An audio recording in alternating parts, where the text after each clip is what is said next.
Good morning, beautiful souls. Happy Friday and welcome to the beautiful month of October. It's very wet, very squidgy, and we've had lots of storms in the UK last night. Lots of heavy rain for the first time in a while. So I'm sat under one of my favourite trees in my raincoat this morning, just in case. And this month is due to be, Mr. Crow, this month is due to be what we have been waiting for, or what has been described as revelations on a structural level, on a physical level. So I know that many of us will have heard on countless occasions of information that is going to come out that is due to trigger the consciousness of the people around us that we are waiting to catch up. And it really needs, if I'm going to be candid about this, I'm going to be quite honest about it. We do need this push at the moment. We do need to experience something over the next 2 or 3 months, or see or hear information coming out that is available on a collective level that is going to push and trigger this, because there is such an experience of consciousness paradox around us at the moment. We are constantly looking to the people around us, to the actions of others, as kind of indication markers of where the collective are on a consciousness level. And just is on one side of it, you think everything's going well, everything's breezing forward smoothly, and then something occurs that tells you or shows you that still a considerable amount of work needs to be done. Now, when I do these videos, I'm usually talking from a personal experience perspective, and I tend to cover what I would regard as the key focus points. So I know a couple of you have picked up on the fact that maybe sometimes I don't mention countries in Europe, apart from the UK where I live, obviously, and I've been focusing on the situation in Australia, or the circumstances in the United States. Those 3 countries, the UK, Australia and the United States, are on a spiritual level what we are looking at, from what the higher realms are looking at towards Earth. They are the focus points. They are almost like the hub of where the 3D activity is coming from, which is why I choose to look at what is going on, because generally speaking, what occurs in these countries has a tendency to be very accentuated. And I know a lot of you are saying, well, my experience in my country is very pressurized. The actual origins of the energy, the origins of the 3D blueprint that we are alchemizing, is originating from these, particularly from these 3 points, but also from Rome as well. But that is a different kettle of fish altogether. That's not what I'm talking about this morning. So we had a petrol crisis in the UK last week. If you want an indication of just how easy it is to manipulate the consciousness of a mass collective that's already under hypnosis, you've only got to look at how the collective responded to the trigger of the media saying we're running out of fuel. It was monumental. All of a sudden, we're driving around. It's like, why is everybody queuing for fuel?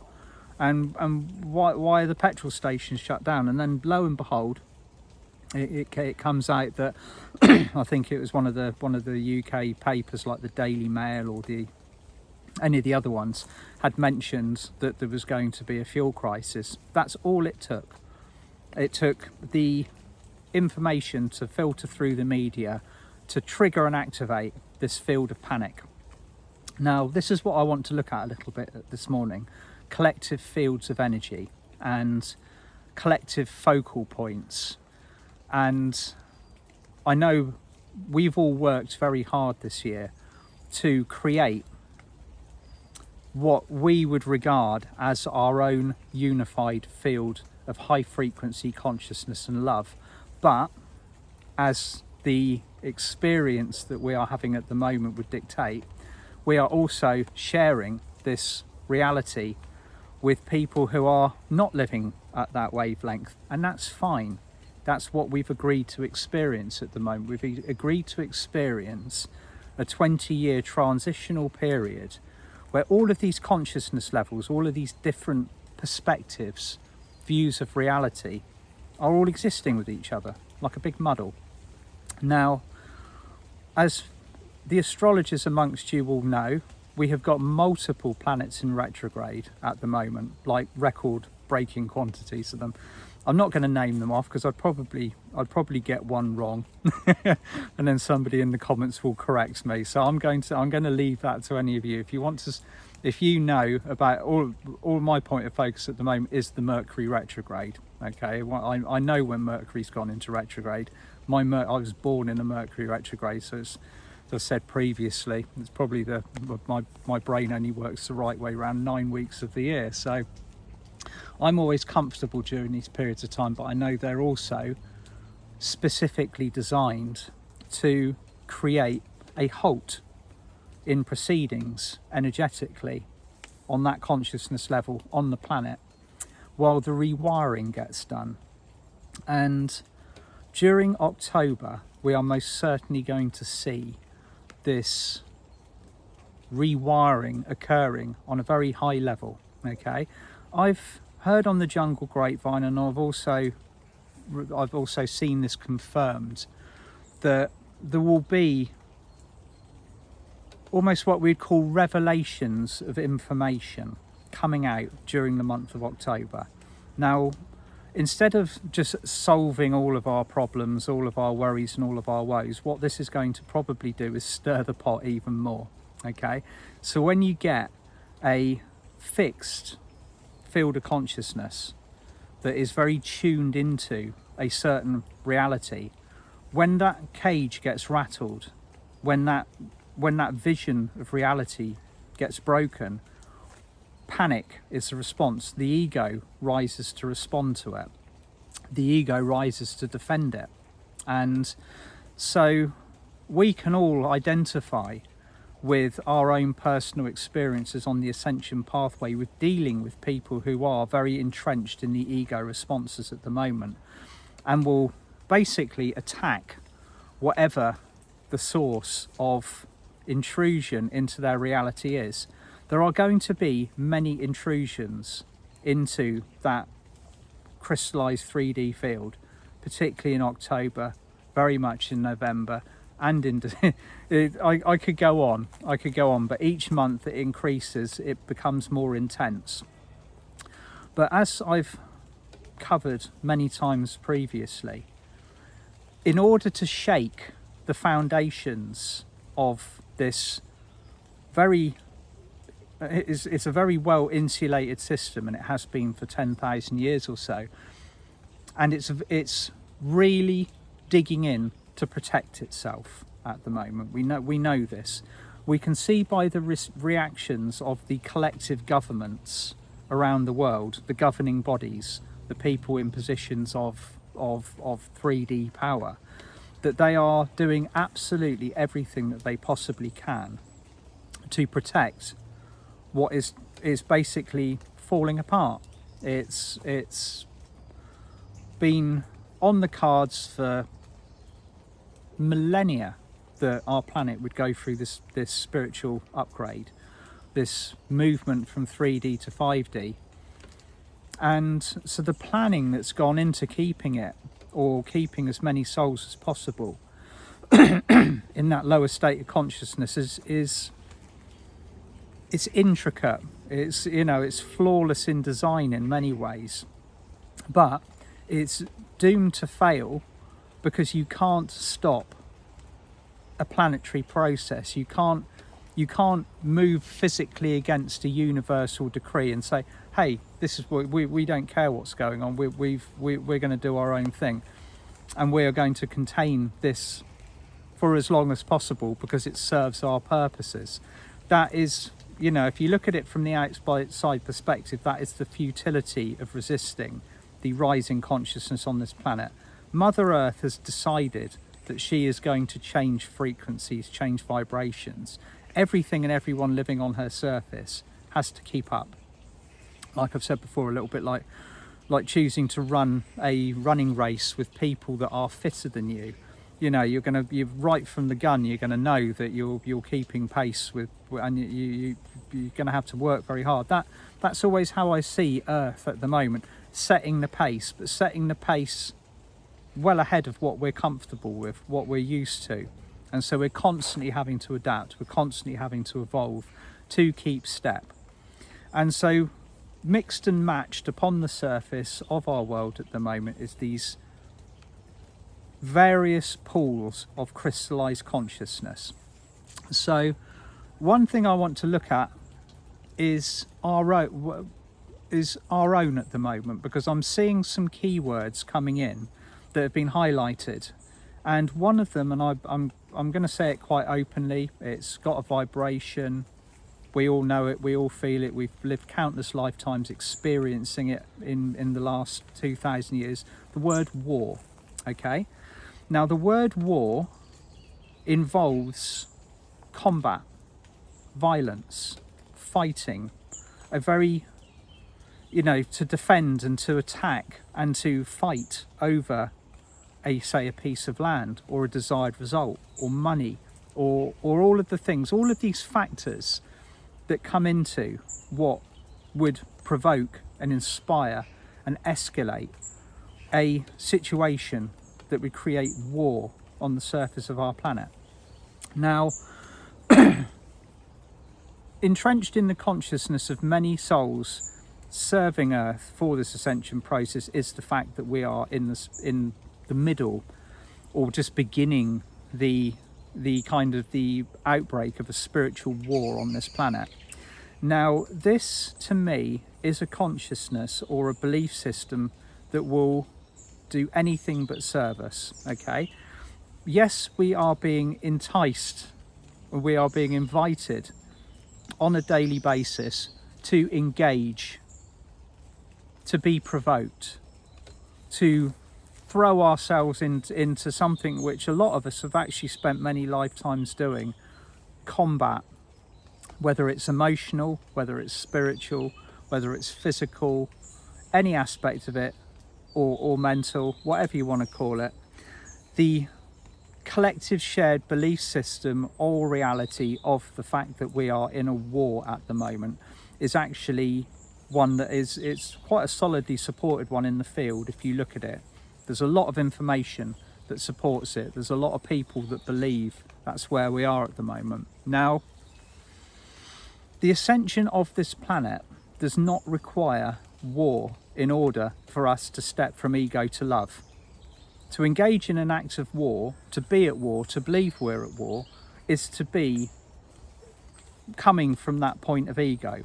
Okay, if you cut all of the other stuff, if you cut all of the exterior information and look at the nuts and bolts of what is going on this planet, the process that we are undertaking, what we have agreed to do, it's ego to love. Okay, that sounds very simple, doesn't it? Ego to love. And so you go, it's like going from south to north, or from north to south, or from Mars to Venus, or they're two very, very different places. Now, a love-based consciousness does not engage in war. Okay, it does not need to, because that consciousness doesn't exist. The triggers don't exist. The people that manipulate and create those circumstances, they exist, but it's almost like they're trying to light a fire in the rain. So over the next few months or so, this belief system is going to be, it's going to become increasingly almost tempting to believe in it. Okay, that we are engaged in the the kind of the battle between light and dark. 100 years ago or 200 years ago, yes, that would have occurred. We would very much have been in this incredible battle this fighting for the sovereignty of our souls against, you know, insurmountable forces kind of you know, battering at our gates. But that is not where we are at the moment. This is what I personally believe. This is what I've seen from what is going on. The key through this particular period of time, as I've always referred to, and is the kind of the basing and the structure of what I've been bringing through, and that many other souls are resonating with as well, is to stay. The key through it is to stay in heart-centeredness. Okay. The second we engage in a belief system that we are at war, that we have an enemy that we need to defend ourselves against, that we have people that are attacking us and that we are in danger, that immediately brings us into that collective shared field of reality that supports what we are being invited to participate in. So very, very importantly, I believe, I know I keep saying that word, I keep repeating it, and it's been kind of filtered in on a constant basis, is to keep as utterly and completely attuned to the light and the energy of your heart and other hearts that are unified in a very, very powerful collective energy as we possibly can. Because it's so easy to roll into fear, self-defense, anything that triggers what we've personally experienced. And I know from my own personal experiences as well, all of this stuff is coming up at the moment. You bring all of this light in, you stir the kind of the pond, the silt that's at the bottom, you throw the rock in the pond, all the silt comes up to be cleared. So not only are we experiencing what looks on paper to be a repeat of what happened at the fall of Atlantis, we are also clearing that energy simultaneously. So it's happening almost in hyper real time. The things that are occurring around you that are triggering you and I and all of the other people are things that have occurred previously, timelines, karma, shared situations, reality, repeats of history. And this is all being shown to us so that we can clear it and that we can move on, so that we can step out of it, so we can begin to form a shared consciousness at a higher level. So whatever needs to occur over the next few months, the next 2 or 3 months, needs to be significant enough to shake the foundations, to actually completely strip away the unified belief system of the 3D matrix. So on one side, that's very exciting. It's just like, yay, we're actually going to start to see the truth, or the truths, being revealed. And it's not just truths that we've managed to kind of grasp and get hold of despite the opposition and the censorship that is very prevalent at the moment. This is stuff that is going to become freely available and will actually come through at such a level that it will be shocking. It has to shock in many ways. Those foundations, it has to be significant enough to shake the foundations so that people can actually see through what we see as we know as the cognitive dissonance, the illusion, that very, very deep hypnosis that we see and feel and experience from many of the souls that are still living collectively all around us. If you're looking at numbers, if you're looking at the quantity of people that are going through this ascension process, and again, if you haven't listened to my videos before, I'll refer to the quantity of souls. The number that was originally given to me by Archangel Michael in 2008 was 6 billion. So we've got, say, 7.8 billion people living on the planet at the moment. Within that 20-year period, 1.7 billion people would choose not to experience the ascension process, and 6 billion step through the gateway. Okay, so that's good numbers. That's good numbers. That means the majority of us, even the people around you that you would not assume would have any connection to their own spiritual pathway, will in some way be stepping up, raising their energies in harmony with what Mother Earth has decided to do, and stepping through that ascension gateway. But we are now moving into this very intense period, and this is what I'm being shown: revelations, revealing. And what it will be completely down to the universe, will be completely down to the souls, and particularly I believe the walk-ins that have been coming in. And these I know other people have picked up on this as well, the fact that we get people in positions of like, you know, the third dimensional power structures that look like they're very set in their ways and very set in their intentions, and they're doing the things that they're doing in all of our various countries around the world. What would happen, okay, what would happen if all of a sudden one of those people in a position, a very public position, suddenly changed what they say and what they do, and started bringing forth information in a way that couldn't be silenced quite in time? I think we're going to be looking very much to the kind of like the heavens, to the interjection of assistance, or this kind of dynamic of power around us that we can all see and feel, but we might have been asking up until this point, well, why aren't they helping more? Why aren't they doing more? Why aren't heaven's realms just coming in and sweeping all of the 3D nonsense underneath the carpet, and allowing all of us who are trying to vibrate at the consciousness of love comfortably to just go about our lives undisturbed? Because if that, you know, us again covered the way that we look at this previously, if that occurred, it would not give the people around us who are still losing the spell, like, you know, like waking up from their years and thousands of years of hypnosis, the opportunity to step through the ascension gateway in the manner that we have chosen to do. So again, we are going to be led or given invitations to join parties that are designed to frighten us, to rattle our cages. This may be happening in real time in societies around you. It may be that every time you step out of your door, it's in your face, it's all surrounding you.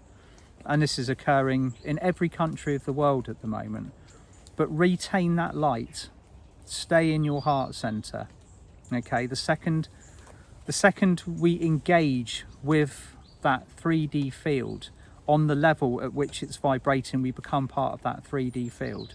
If we're part of a unified field of light that's vibrating at a higher frequency, and there are many of us doing this at the moment, we've created a completely separate matrix of energy now. It's solid, it's tangible. We can exist within it and be part of it on an everyday basis, but we are constantly distracted by the very overwhelming efforts of 3D to drag us back in. So that one word, W-A-R, war, okay? There is no war in the elevation of consciousness. There is no war in ascension. We do not have to fight the forces of darkness in order to claim our sovereignty, to claim our ascension.